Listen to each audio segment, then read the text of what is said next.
Bayangkan sebuah gereja tua yang dikelilingi kobaran api, namun tak tersentuh sedikit pun oleh panasnya. Bukan karena mukjizat, tapi karena rahasia kelam yang tersembunyi di balik altar suci. Ketika seorang jurnalis bernama Dio datang untuk menyelidiki, ia tidak hanya menemukan simbol dan lukisan misterius, tapi juga membangunkan entitas purba yang telah tersegel ratusan tahun. Kalaziel, sang malaikat jatuh penjaga neraka. Dari bisikan dalam mimpi, darah pengorbanan, hingga ritus penyegelan ulang, Dio harus memilih antara kemanusiaannya, atau menjadi penjaga baru dari kegelapan abadi. Kisah ini bukan sekadar horor, ini tentang warisan, kutukan, dan pertarungan jiwa antara dua dunia. Berani membacanya? Malam itu sunyi, hanya suara jangkrik dan angin yang menderu dari arah bukit tempat gereja Santo Lukas berdiri. Desa kecil di lembah sekitarnya sudah tertidur lelap, tak tahu bahwa kengerian sedang menuju mereka.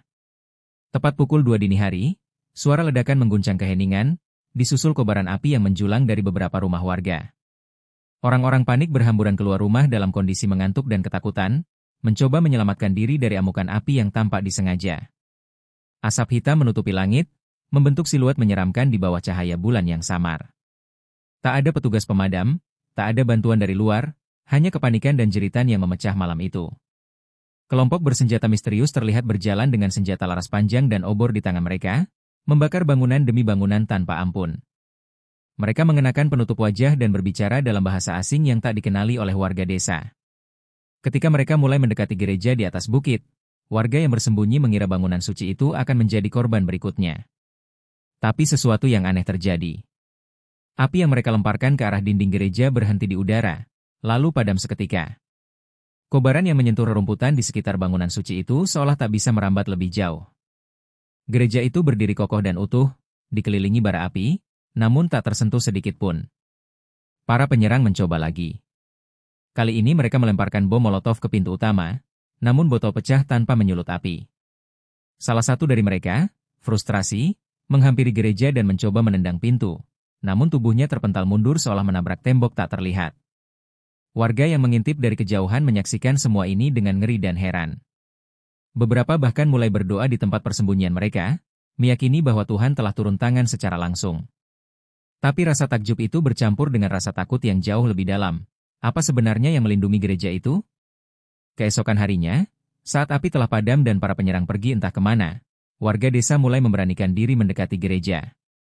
Mereka menemukan bahwa dindingnya tetap putih bersih, kaca jendela utuh, dan patung-patung di sekelilingnya tidak tersentuh abu sama sekali. Bahkan rumput di halamannya tampak masih hijau, seolah malam penuh neraka itu tak pernah menyentuh tanah suci ini. Banyak yang sujud syukur, menyebut ini sebagai mukjizat nyata. Namun ada yang justru mengingat legenda lama, tentang gereja ini yang pernah dikutuk, bukan diberkati. Seorang kakek tua, yang dianggap aneh oleh warga karena selalu bicara sendiri, mendekat dengan wajah serius. Ia berkata lirih, kutukan Bunda Maria, sudah bangkit lagi. Ucapannya menimbulkan bisik-bisik takut di antara warga yang mendengar. Banyak yang tidak paham maksudnya, namun sebagian orang tua mulai mengangguk pelan, seperti mengingat sesuatu yang telah lama terkubur dalam ingatan mereka. Sejak kecil, mereka diberitahu untuk tidak bermain di sekitar gereja setelah matahari tenggelam. Mereka mengira itu hanya nasihat untuk menjaga sopan santun, ternyata bisa jadi lebih dari itu. Di saat masyarakat mulai menenangkan diri, seorang pria muda bernama Dio tiba di desa. Ia seorang wartawan lepas yang tengah menyusun laporan mengenai keanehan-keanehan yang terjadi di pelosok negeri. Mendengar kabar bahwa sebuah gereja tetap utuh dari pembakaran massal, ia tertarik untuk menyelidikinya.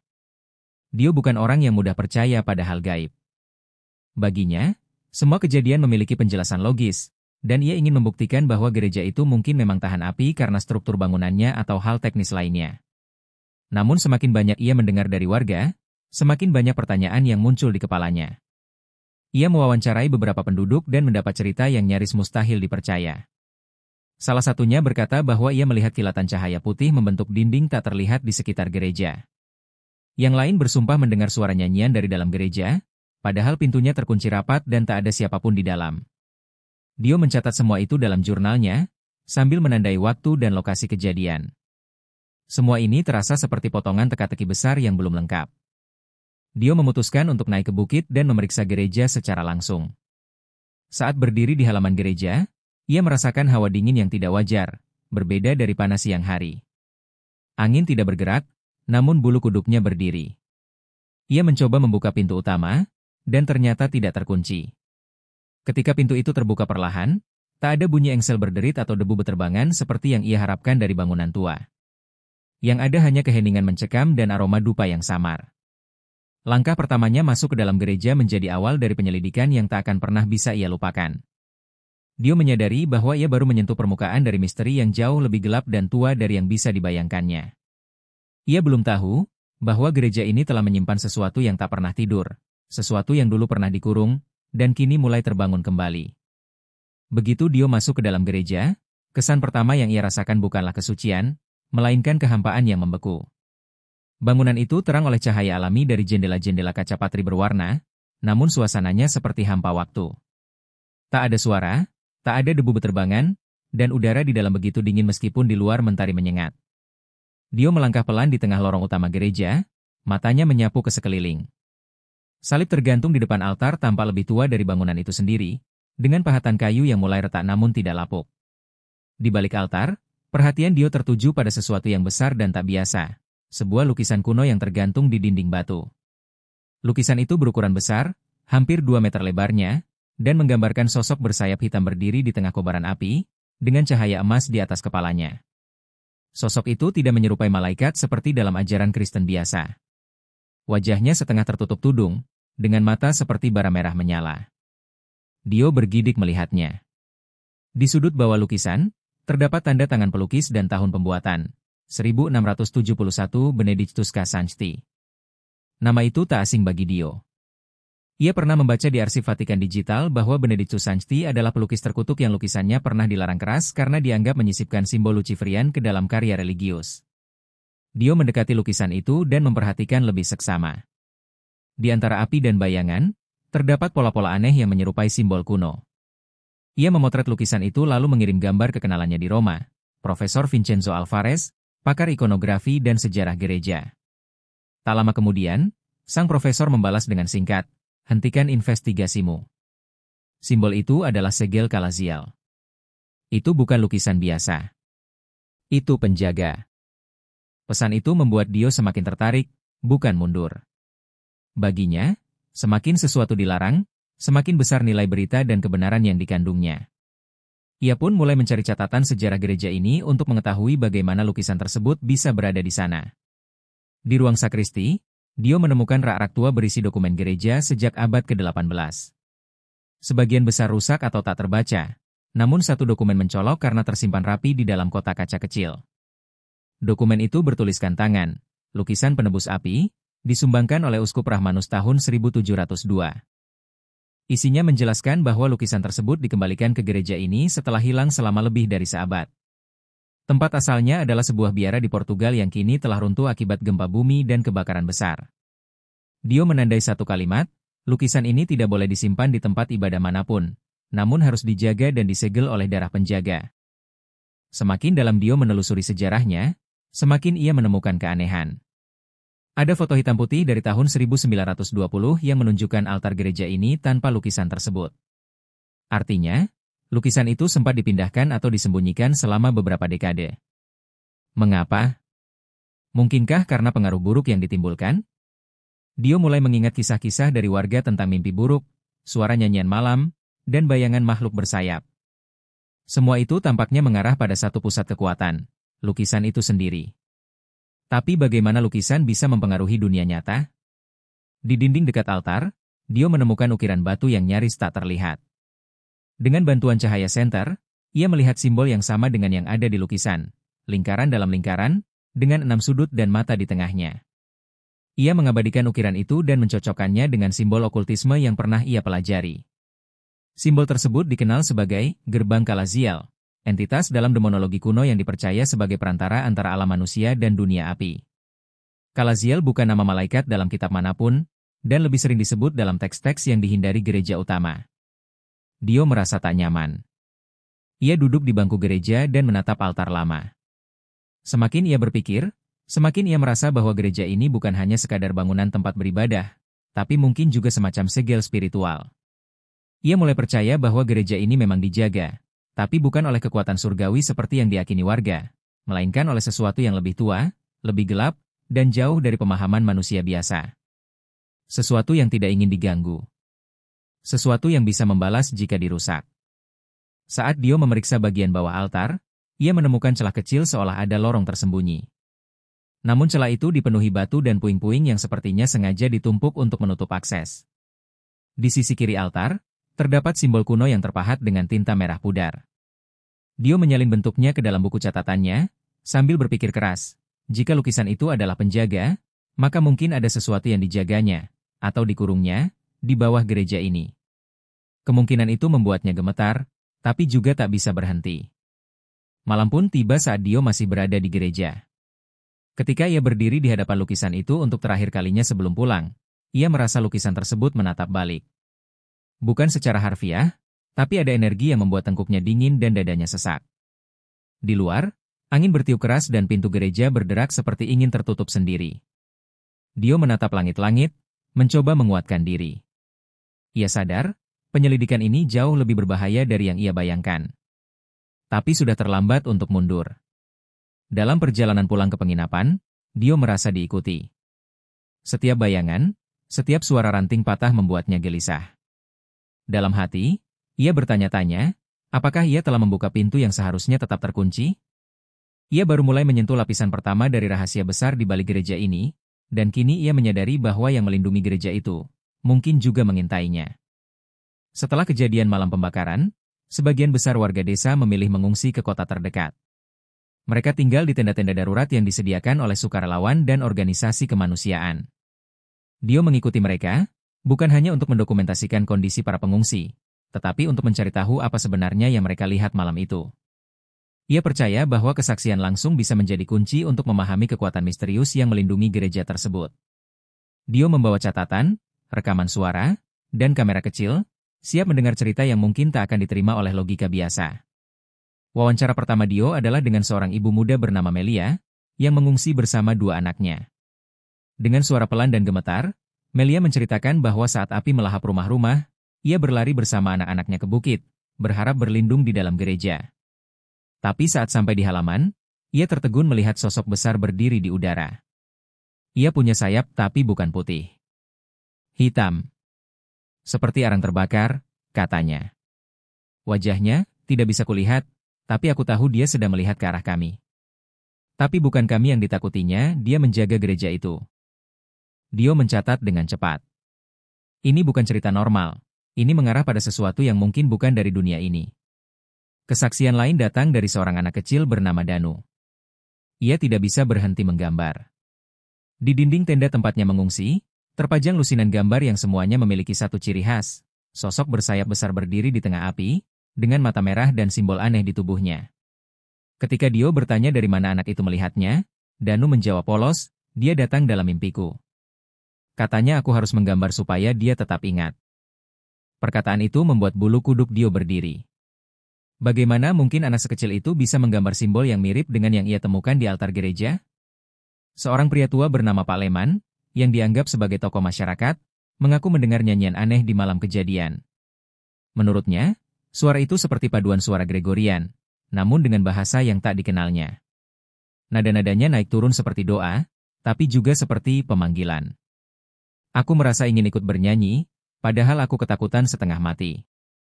Dio merekam pernyataan itu dan mulai mencocokkannya dengan rekaman liturgi kuno yang pernah ia dengar. Beberapa bagian dari pengakuan Pak Leman terdengar sangat mirip dengan potongan teks eksorsisme rahasia yang hanya digunakan oleh ordo tertentu di Vatikan. Tak semua kesaksian bersifat mengagumkan. Ada juga yang penuh kengerian. Seorang remaja laki-laki mengaku melihat bayangan hitam yang merayap di dinding-dinding luar gereja, bergerak tanpa suara, namun terasa seperti memperhatikan siapapun yang mendekat. Ia berkata bayangan itu menyusup ke mimpinya, membisikkan kata-kata dalam bahasa asing. Setiap malam sejak kejadian, ia terbangun dengan teriakan, mimpi buruk, dan darah dari hidungnya. Dokter menyebutnya stres berat, tapi Dio tahu ini lebih dari sekadar trauma psikologis. Tak hanya itu, ada warga yang bermimpi tentang pendeta lama gereja itu, Padri Agustinus, yang seharusnya telah meninggal hampir 40 tahun lalu. Dalam mimpi, sang pendeta tak berkata apa-apa, hanya berdiri di depan altar dengan mata yang bersinar putih, menunjuk ke bawah tanah. Seperti dia ingin kami melihat sesuatu yang disembunyikan, ujar seorang wanita parubaya yang mengaku mengalami mimpi serupa. Dio merasa ini bukan kebetulan. Jika beberapa orang memimpikan hal yang sama, dengan detail yang identik, maka itu bukan sekadar bunga tidur. Dio mencoba menjelaskan semua ini secara rasional, tapi semakin banyak ia mendengar, semakin sulit ia menyangkal bahwa ada kekuatan yang bermain di luar kendali manusia. Ia mulai merasa seperti sedang mengumpulkan potongan-potongan puzzle dari dimensi lain, satu yang tak tercatat dalam sejarah resmi gereja. Bahkan anak-anak pengungsi yang tak mengerti konsep agama mulai menggambar simbol yang sama, seolah ada satu kesadaran kolektif yang tertanam dalam pikiran mereka setelah malam terkutuk itu. Salah satu pernyataan paling mengganggu datang dari seorang balita yang hampir tidak bisa berbicara. Ia hanya menunjuk ke atas, lalu mencakar udara seperti sedang meniru gerakan terbang. Ketika ditanya siapa yang ia lihat, bocah itu berkata, dia bilang aku akan jadi seperti dia. Kalimat itu membuat seisi tenda terdiam. Bocah itu kemudian tertawa kecil, namun tawanya bukan tawa anak-anak biasa. Terdengar kosong, jauh, seolah berasal dari lorong panjang yang sunyi. Dio tak bisa menjelaskan perasaan aneh yang muncul saat itu. Dari seluruh kesaksian yang Dio kumpulkan, benang merahnya hanya satu. Gereja itu bukan sekadar bangunan ibadah. Ia adalah semacam pusat spiritual kuno, entah sebagai tempat perlindungan, perangkap, atau keduanya. Kejadian malam itu adalah manifestasi pertama dari kekuatan yang selama ini tertidur. Para pengungsi tidak sadar, tapi mereka semua telah tersentuh oleh energi yang sama. Energi yang membuat mereka melihat, mendengar, dan bermimpi tentang entitas yang sama. Ini bukan kebetulan. Ini adalah panggilan. Dio kembali ke penginapan malam itu dengan kepala penuh. Ia duduk di ranjang, menatap rekaman suaranya satu persatu. Setiap suara, setiap deskripsi, semakin mengukuhkan keyakinannya. Gereja itu menyimpan sesuatu yang hidup. Sesuatu yang dulu ditahan oleh iman dan doa, tapi kini dibiarkan bebas oleh ketidakhadiran penjaga. Dan yang lebih menyeramkan lagi, entitas itu tidak hanya menunggu, ia sedang memilih. Pagi berikutnya, Dio kembali ke gereja dengan membawa peralatan tambahan, senter ultraviolet, alat pembaca suhu, kamera dengan lensa inframerah, serta salinan dari simbol-simbol yang ia temukan. Kali ini, tujuannya jelas, ia ingin memeriksa bagian belakang altar tempat ukiran dan celah batu sebelumnya ia temukan. Langit mendung, udara terasa berat. Setiap langkahnya menuju gereja seperti diiringi oleh tatapan yang tak kasat mata. Meski masih pagi, hawa di dalam gereja tetap dingin, membuat kulit Dio menggigil seketika saat memasuki pintu utama. Ia segera menuju altar, lalu menyibak karpet tua yang menutupi sebagian lantai batu di depannya. Saat mengangkat karpet tersebut, Dio menemukan sesuatu yang ia duga sejak awal, sebuah celah di lantai, dengan garis-garis samar membentuk bentuk segi 6 di sekelilingnya. Celah ini nyaris tak terlihat oleh mata biasa, tapi saat ia menyinari dengan senter ultraviolet, simbol kuno yang sama dari lukisan dan ukiran muncul samar di sekitarnya. Dio menyentuh salah satu batu dengan hati-hati. Tak disangka, batu itu bergeser, dan pelan-pelan membuka sebuah ruang sempit di bawah altar, semacam ruang rahasia kecil yang tersembunyi selama puluhan tahun. Bau lembab dan aroma besi tua menguar dari dalamnya. Di dalam ruang itu terdapat sebuah peti kayu gelap yang tampak sangat tua, dikelilingi oleh segel lilin merah yang sudah retak-retak. Dio mengangkatnya dengan hati-hati. Di balik lapisan debu dan sarang laba-laba, ia melihat tulisan Latin pada permukaan kayu, Custodiam Ignis Aeterni, penjaga api abadi. Dio tahu ia baru saja menemukan sesuatu yang penting. Ia membuka penutup peti itu dengan pisau kecil, dan di dalamnya terdapat gulungan manuskrip tua yang dilapisi kain linen dan segel darah kering. Tulisan di bagian pembungkusnya tertulis dengan tinta hitam pekat, Non aprias nisi provictima, jangan dibuka kecuali oleh yang dikorbankan. Meskipun merasa gentar, Dio membuka kain pelindungnya. Gulungan manuskrip itu ditulis dalam campuran bahasa Latin, Aram, dan simbol-simbol aneh yang menyerupai tulisan kuno Mesir. Beberapa bagiannya bisa ia baca, kisah tentang seorang kardinal abad pertengahan yang melakukan perjanjian darah dengan entitas yang mengaku sebagai Kalazial, untuk menyegel kekuatan neraka demi menyelamatkan kota dari wabah. Sebagai gantinya, entitas itu meminta satu gereja didirikan sebagai pintu penghubung, dengan satu penjaga darah yang ditunjuk dari generasi ke generasi. Jika penjaga itu wafat tanpa pengganti, segel akan melemah, dan entitas bisa bangkit kembali. Dio terdiam. Semua yang ia temukan selama ini akhirnya memiliki benang merah, lukisan, simbol, suara nyanyian, dan bahkan mimpi buruk yang menghantui warga. Semuanya adalah manifestasi dari entitas yang terkunci di bawah gereja ini. Manuskrip itu menyebutkan bahwa sang penjaga terakhir, seorang pendeta bernama Agustinus, telah gagal menyelesaikan ritual penguatan segel sebelum kematiannya. Artinya, gereja ini sekarang berada dalam kondisi rapuh, hanya dilindungi oleh sisa-sisa kekuatan perjanjian. Dan lebih buruknya lagi, jika tak segera ditangani, segel itu akan hancur sepenuhnya. Bagian terakhir dari manuskrip menjelaskan cara memperkuat kembali segel. Ritual itu tidak sederhana. Dibutuhkan darah penjaga baru yang secara spiritual dipilih oleh entitas itu sendiri, seseorang yang telah melihat, mengalami, dan memahami kekuatan di baliknya. Ritual harus dilakukan di altar utama saat bulan mati, menggunakan simbol segel Kalaziel dan salinan doa yang terdapat di gulungan kedua. Dan pengorbanan itu tidak akan bisa kembali. Penjaga baru akan menjadi pelindung abadi, jiwanya terikat selamanya dengan segel, tanpa bisa meninggalkan gereja. Dio merasa tubuhnya lemas. Apakah semua ini nyata? Ataukah ia sedang mengidap delusi karena terlalu larut dalam misteri? Tapi suara rekaman, gambar simbol, dan kesaksian warga semua mengarah ke hal yang sama. Ketika ia menutup kembali peti itu, ada getaran ringan di tanah, seolah bangunan itu merespon penemuan manuskrip itu. Lilin-lilin di altar padam sendiri, meskipun tak ada angin. Sekali lagi, Dio merasa dirinya diawasi. Tapi kali ini bukan dari kegelapan, melainkan dari dalam tanah. Dalam kebingungan dan ketakutan, Dio menghubungi kembali Profesor Vincenzo di Roma, menjelaskan temuan-temuannya.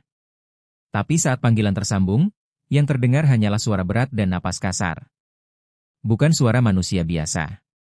Setelah beberapa detik, telepon mati. Dio mencoba kembali, namun nomornya tidak bisa dihubungi. Ia mencoba mengirim email, tapi sistemnya error. Semua komunikasi terputus, seolah sesuatu sedang memutus koneksi Dio dengan dunia luar. Ia mulai merasa benar-benar sendirian, terperangkap dalam naskah horor yang ditulis oleh kekuatan di luar nalar manusia. Dio tahu ia punya dua pilihan, meninggalkan gereja itu dan berpura-pura tidak pernah menemukan apapun, atau menyelesaikan apa yang telah dimulai. Tapi waktu tidak berpihak padanya. Bulan mati akan tiba dalam 3 hari, dan jika naskah itu benar, maka malam itu akan menjadi batas terakhir sebelum segel terbuka sepenuhnya. Dio menghela napas panjang dan melihat altar yang berdiri kokoh, namun kini terasa seperti pintu neraka yang hanya menunggu celah terbuka. Sambil menggenggam salinan simbol Kalaziel dan membungkus kembali manuskrip itu, Dio menatap lukisan besar sang malaikat gelap. Matanya kini tidak hanya menyala merah, tapi tampak seperti mengikuti gerakan siapapun di hadapannya. Dio tahu, inilah titik di mana logika tidak lagi berguna. Gereja itu telah memilihnya. Atau lebih tepatnya, Kalaziel telah memilihnya. Dio menghabiskan malamnya di kamar penginapan yang lampunya terus berkedip tak wajar, seperti menandakan bahwa apapun yang ditemukannya di gereja kini telah mengikutinya. Dengan mata berat karena lelah dan pikiran penuh kegelisahan, ia terus menelaah manuskrip rahasia dan buku-buku sejarah lokal yang ia temukan di perpustakaan desa. Salah satu buku berdebu tanpa nama pengarang mengungkap sesuatu yang membuat darahnya berdesir. Seluruh pendeta yang pernah memimpin misa di gereja itu dalam 2 abad terakhir menghilang atau wafat secara misterius.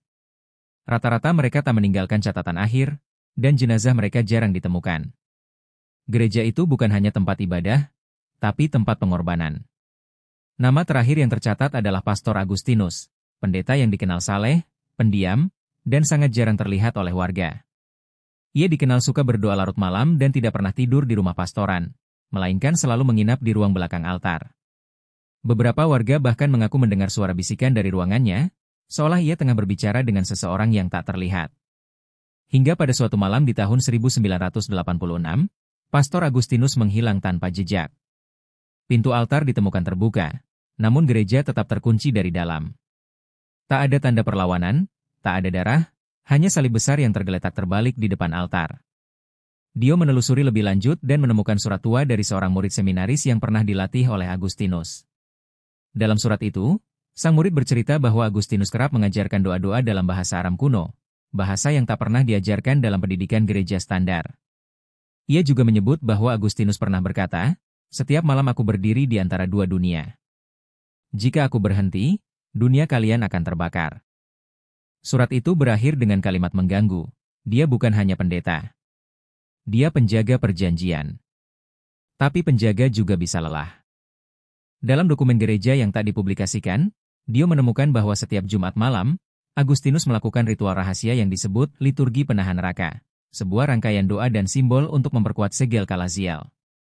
Ia melakukan ini sendirian, tanpa saksi, tanpa umat. Ritual itu hanya bisa dilakukan oleh orang yang telah dipilih oleh entitas yang sama, dengan risiko jiwanya terikat secara permanen pada altar. Jika ritual itu berhenti, perlindungan gereja akan melemah.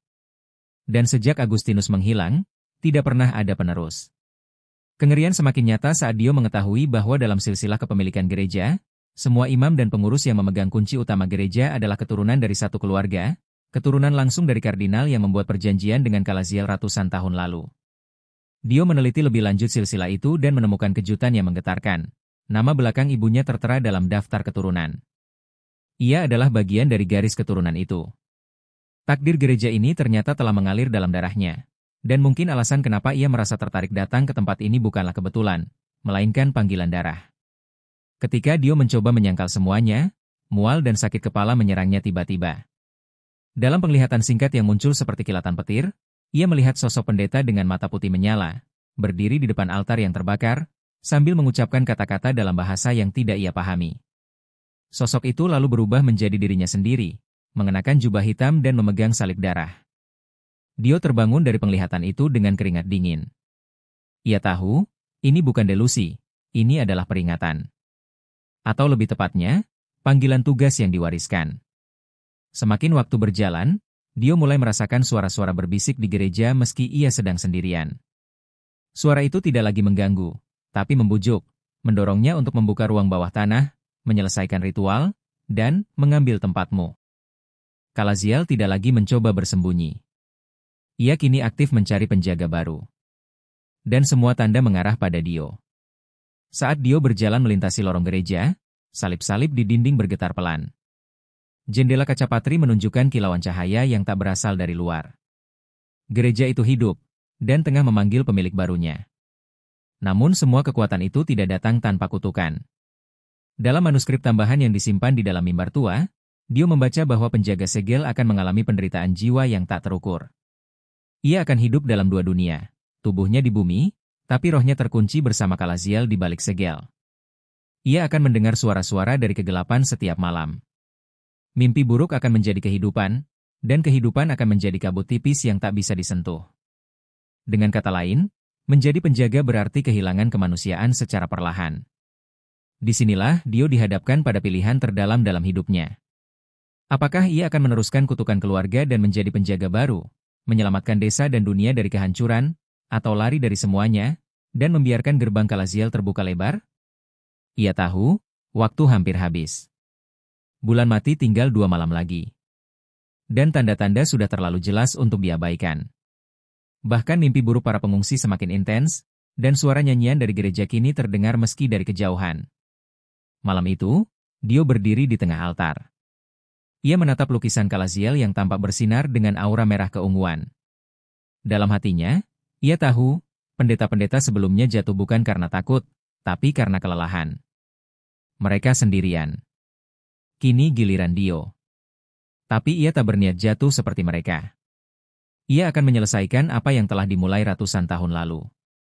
Dan bila perlu, mengorbankan jiwanya sendiri demi menyegel kembali apa yang tak pernah seharusnya dibangkitkan. Malam bulan mati tiba.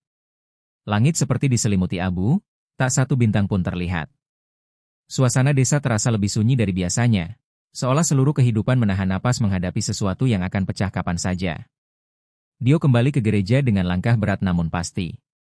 Di tangannya tergenggam naskah ritual dari manuskrip rahasia, sebuah cawan perak, dan pisau ukiran kuno yang pernah digunakan pendeta Agustinus dalam liturgi terakhirnya. Tak ada yang menemaninya, hanya cahaya lilin, udara dingin, dan bisikan halus dari dinding-dinding batu tua yang hidup malam itu. Gereja gelap, namun Dio tidak menyalakan lampu. Ia tahu ritual ini tidak memerlukan cahaya buatan manusia. Ia menyalakan 3 lilin, meletakkannya di sisi altar dalam pola segitiga, lalu duduk bersila di tengahnya. Ia mulai membaca bagian pertama dari doa dalam bahasa Aram, lancar, meskipun tak pernah mempelajarinya. Kata-kata itu mengalir dari mulutnya seperti sudah tertanam sejak lahir. Di detik itu, Dio sadar, dirinya telah dipilih sejak lama. Kalaziel tidak hanya memanggilnya, tapi membentuknya sejak dalam kandungan. Saat doa mencapai bait keempat, hawa di ruangan berubah drastis. Lilin-lilin berkedip liar, lalu api mereka menjadi biru. Dinding gereja bergetar pelan seperti merespons. Salib-salib bergeser sedikit dari tempatnya. Suara seperti paduan suara anak-anak mulai terdengar dari dalam lukisan Kalaziel. Namun suara itu tak suci. Ada nada minor yang menyayat, seolah setiap nyanyian membawa beban ribuan jiwa yang terpenjara. Dio gemetar, namun ia terus membaca, membiarkan darahnya menetes ke dalam cawan di altar seperti tertulis dalam teks ritual. Darah itu tidak menggumpal. Sebaliknya, ia menyala redup dengan semburat merah dan mulai mendidih pelan. Tiba-tiba, celah di bawah altar terbuka sendiri. Batu-batu bergeser membentuk tangga menurun, mengarah ke ruang bawah tanah yang belum pernah dijamah. Tanpa pikir panjang, Dio membawa cawan itu dan menuruni tangga tersebut. Ruangan di bawah gereja itu gelap, tapi di ujung lorong ada cahaya merah berdenyut, seperti jantung yang hidup. Di tengah ruangan, sebuah lingkaran segel besar terukir di lantai, dan di pusatnya, sebuah batu hitam mengambang perlahan di udara. Batu itu bukan batu biasa. Ia menghisap cahaya di sekitarnya, membuat ruangan yang sempit terasa seperti kehampaan tak berdasar. Saat Dio mendekat, bisikan menjadi lebih jelas. Kalaziel, atau entitas yang mengaku sebagai dia, mulai berbicara langsung ke dalam pikiran Dio. Engkau yang terpilih. Engkau pewaris darah. Apakah kau siap menyatu dengan penjaga? Dio tidak menjawab, hanya meneteskan darah dari cawan ke tengah segel. Cahaya merah meledak dari batu itu, menenggelamkan ruangan dalam gelombang energi panas dan dingin sekaligus. Lantai bergetar, dan suara lolongan seperti dari ribuan makhluk terdengar dari kedalaman bumi.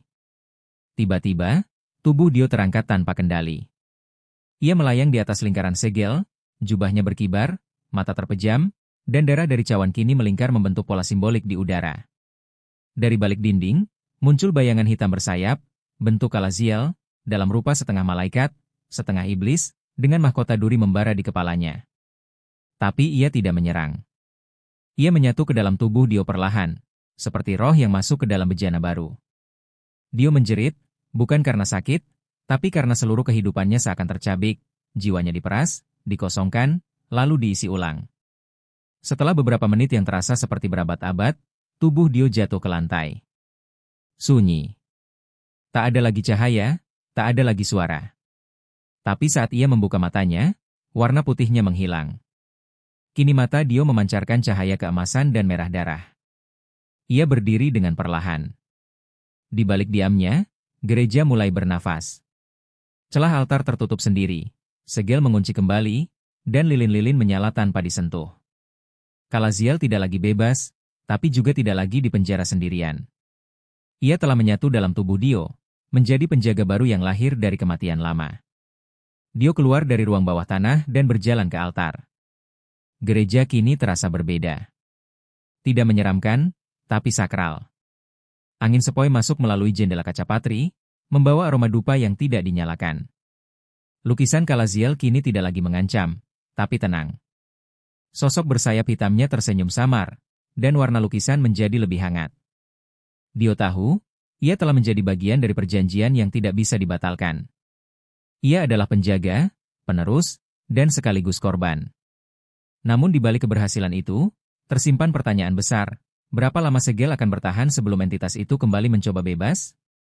Dan yang lebih menakutkan, apa yang harus Dio lakukan jika tubuhnya tak sanggup lagi menahan kekuatan yang telah diserapnya? Tapi malam itu, untuk pertama kalinya sejak datang ke desa itu, Dio tertidur tanpa mimpi buruk. Sunyi. Tenang. Tapi di bawah lantai gereja, batu hitam itu masih berdenyut perlahan, menunggu waktu berikutnya. Sejak malam penyegelan ulang, gereja Santo Lukas tak lagi diganggu. Tak ada lagi api, tak ada lagi suara nyanyian gaib, dan warga mulai perlahan kembali dari pengungsian, meskipun mereka belum berani mendekati gereja. Mereka hanya tahu satu hal, sejak Dio masuk ke dalam gereja dan tak keluar hingga fajar menyingsing, tempat itu berubah. Aura mencekam yang dulu menggantung di udara kini berganti dengan sesuatu yang lebih dingin, namun stabil. Mereka tidak tahu apa yang terjadi di dalam, tapi bisikan dari mulut ke mulut menyebut Dio sebagai penjaga baru, pengganti Pastor Agustinus yang tak pernah kembali. Dio sendiri kini bukan lagi orang yang sama. Tubuhnya masih sama, tapi gerak-geriknya lebih tenang, tatapannya tajam, dan suaranya mengandung gema yang tak dapat dijelaskan. Ia mulai memimpin misa, meski dengan cara yang tak lazim. Doa-doanya tak sesuai liturgi gereja umum. Ia memakai bahasa-bahasa kuno yang hanya dikenal oleh segelintir orang. Namun anehnya, setiap kali ia berbicara, gereja terasa hidup. Lampu tak perlu dinyalakan, udara tetap segar, dan bunga-bunga yang dahulu mati mulai tumbuh kembali di sekitar altar. Banyak yang menyebutnya sebagai mukjizat, tapi Dio tahu ini bukan keajaiban surgawi, melainkan keseimbangan kegelapan yang berhasil ia taklukkan. Namun tugasnya belum berakhir. Menjadi penjaga bukan sekadar menyegel kekuatan Kalaziel, tapi juga menjadi jembatan antara dua dunia, manusia dan yang tak terlihat. Setiap malam, Dio masuk ke ruang bawah tanah untuk menyempurnakan mantra penjagaan, mengulangi doa yang membuat segel tetap kuat. Tubuhnya mulai menunjukkan tanda-tanda kelelahan spiritual. Matanya kadang berdarah saat bangun tidur, telinganya mendengar suara-suara dari dimensi yang tak bisa dijelaskan, dan tangannya gemetar setiap selesai membaca doa Aram kuno. Tapi ia tetap melanjutkan, karena jika ia berhenti, dunia akan terbakar oleh neraka yang masih menunggu di bawah gereja. Dalam sebuah penglihatan malam, Dio melihat sosok Pastor Agustinus duduk di salah satu bangku gereja, menatapnya dengan tenang. Agustinus tidak berbicara, hanya mengangguk seolah mengakui bahwa warisan kutukannya kini telah diwariskan dengan layak. Di saat yang sama, Kalaziel berbicara dalam pikirannya, "Kau lebih kuat darinya." Tapi kekuatan tidak abadi. Kalimat itu menjadi cambuk bagi Dio untuk mencari cara agar segel tak hanya bertahan, tapi bisa diperkuat secara permanen. Ia mulai meneliti teks-teks terlarang, termasuk dokumen dari abad pertengahan yang menyarankan pembentukan lingkaran penjaga, sebuah kelompok kecil yang secara kolektif memikul beban segel. Dio mengundang 3 orang pilihan dari luar desa, seorang eksorsis tua, seorang pakar simbolisme kuno, dan seorang biarawati yang mengalami pengalaman hampir mati saat menghadapi kesurupan. Ia mengajari mereka semua yang ia ketahui tentang Kalaziel, tentang segel, dan tentang darah penjaga. Awalnya mereka ragu, bahkan takut, namun setelah menyaksikan sendiri perubahan aura gereja dan merasakan getaran dari batu hitam di bawah tanah, mereka percaya. Bersama Dio, mereka melakukan ritus pendampingan pertama, dan untuk sesaat, beban di pundak Dio terasa lebih ringan. Namun Kalaziel tak pernah tidur lama. Setiap kali salah satu dari mereka meragukan tugasnya, Kalaziel muncul dalam mimpi mereka, menunjukkan wajah masa lalu dan masa depan yang menyatu dalam kobaran api. Salah satu dari mereka mundur, tak sanggup menghadapi tekanan mental. Ia ditemukan keesokan paginya berjalan telanjang di ladang, matanya kosong, dan lidahnya terbakar. Dio sadar, Kalaziel bukan sekadar kekuatan yang bisa dijinakkan. Ia adalah entitas yang harus terus diawasi, seperti naga purba yang dirantai, namun rantainya dibuat dari niat dan pengorbanan manusia. Waktu terus berjalan, namun bagi Dio, hari dan malam tak lagi berbeda. Setiap jam adalah penjagaan. Kadang, anak-anak di desa mengintip dari jauh dan melihat sosok Dio duduk di altar dalam posisi meditasi, dikelilingi cahaya merah samar. Beberapa orang mulai menyebar cerita bahwa Dio adalah utusan Tuhan, yang lain percaya ia adalah iblis yang menyamar sebagai malaikat penjaga. Tapi yang paling menakutkan adalah mereka yang diam-diam merasa tertarik pada kekuatan itu, ingin belajar lebih banyak, ingin mendekati Kalaziel demi kekuasaan duniawi. Dio menyadari, bahaya sejati bukan hanya dari Kalaziel, tapi dari manusia yang serakah akan kekuatan terlarang. Dalam tulisan terakhir di jurnalnya, Dio mencatat bahwa jika ia gagal, tidak hanya desa ini yang akan musnah, tapi gerbang Kalaziel akan terbuka dan menyebar ke seluruh dunia melalui keyakinan yang salah. Ia mulai mempersiapkan pengganti, seorang anak yatim piatu yang tampaknya telah melihat Kalaziel dalam mimpinya. Dio melatihnya diam-diam, dengan harapan suatu hari ketika waktunya tiba, sang anak dapat mengambil peran tanpa harus mengorbankan dirinya sepenuhnya. Tapi di dalam hatinya, Dio tahu, menjadi penjaga tidak bisa diturunkan dengan mudah. Itu adalah panggilan, atau kutukan. Dan malam itu, saat gempa kecil mengguncang tanah gereja, batu hitam kembali bergetar pelan. Lukisan Kalaziel kini menunjukkan retakan kecil di sisi sayap. Dio berdiri di altar, mengenakan jubah hitam merah darahnya, lalu berkata pelan kepada bayangan-bayangan yang menyaksikan dari kegelapan, "Aku siap, sampai napas terakhirku." Sebab ia tahu, menjaga neraka, berarti hidup dalam perbatasan antara terang dan gelap. Dan ia telah memilih sisi yang tak bisa ditinggalkan. Dalam 7 bab yang mencekam dan penuh misteri ini, terungkaplah kisah tentang sebuah gereja tua yang secara ajaib tak tersentuh api saat desa di sekitarnya hangus terbakar, menjadi titik awal dari penggalian rahasia kelam yang terkubur selama ratusan tahun. Dio, seorang jurnalis investigatif, perlahan menemukan bahwa kekuatan yang melindungi gereja bukanlah keajaiban ilahi, melainkan entitas purba bernama Kalaziel, yang disegel oleh darah dan ritual kuno oleh para penjaga generasi ke generasi. Dari lukisan bersayap hitam, Kesaksian warga yang dihantui mimpi dan suara, hingga penemuan manuskrip rahasia di bawah altar, semua mengarah pada satu takdir, bahwa Dio, melalui darah keturunannya, telah dipilih untuk melanjutkan perjanjian berdarah itu. Dalam bab-bab berikutnya, kita menyaksikan perubahan Dio dari manusia biasa menjadi penjaga spiritual, yang menanggung beban antara dunia nyata dan gaib, menyeimbangkan antara terang dan kegelapan. Ia melakukan ritual penyegelan ulang yang mengorbankan sebagian jiwanya, menyatukan tubuhnya dengan Kalaziel demi menyelamatkan umat manusia dari kehancuran dimensi bawah. Namun tugas ini bukan akhir, melainkan awal dari siklus abadi, karena Kalaziel tidak pernah benar-benar tidur, ia hanya diam, menanti saat pengikatnya lengah.